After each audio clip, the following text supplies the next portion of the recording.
Dear viewers, যদি আপনার ফোনে এই কয়েকটা সেটিং যদি আপনার না করা থাকে তাহলে অবশ্যই সেটিংগুলো করে নেবেন, কারণ এটা আপনার জন্য খুবই ভালো হবে।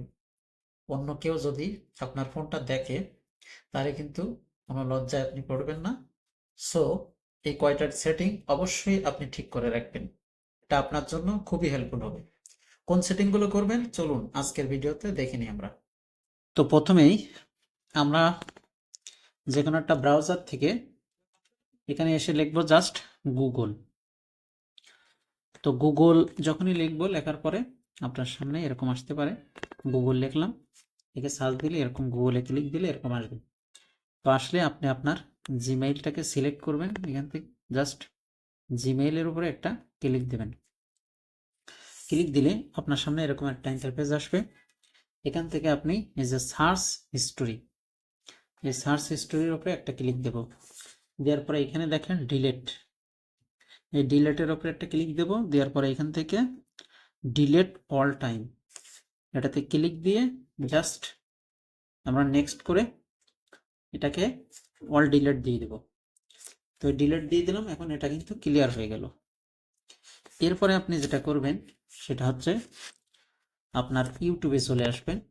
ইউটিউবে আসলাম, ইউটিউবে আসার পরে এই যে ইউ লেখা ডান সাইডে কর্নারে ইউ, তো এই ইউ এর উপরে জাস্ট একটা ক্লিক দেব। দেওয়ার পরে এখানে সেটিংস, সেটিং থেকে এখানে একটু নিচের দিকে আসলে পাবেন ম্যানেজ অল হিস্ট্রি, জাস্ট এটার উপরে একটা ক্লিক দেব, এরকম আসবে।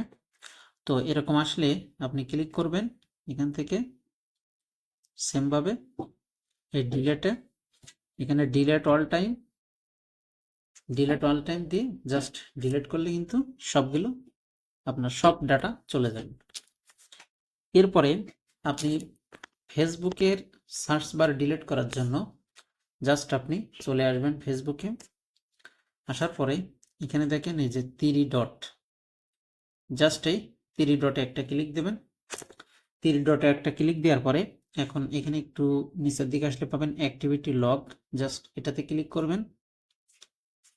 এটাতে ক্লিক করার পরে এইখানে আপনার এই সার্চ বারে এসে একটু এখানে সার্চ, এই যে সার্চ হিস্টোরি, জাস্ট আপনি একটু এখানে খুঁজবেন, খুঁজলে পাবেন সার্চ হিস্টোরি। এটাতে ক্লিক, সার্চ হিস্টোরিতে ক্লিক দিলে একটা অপশন পাবেন আপনি ক্লিয়ার সার্চ। তো এই ক্লিয়ার সার্চে আপনি যখনই ক্লিক দেবেন সাথে সাথে আপনার যতগুলো সার্চ আছে ফেসবুকে সবগুলো কিন্তু ডিলিট হয়ে যাবে।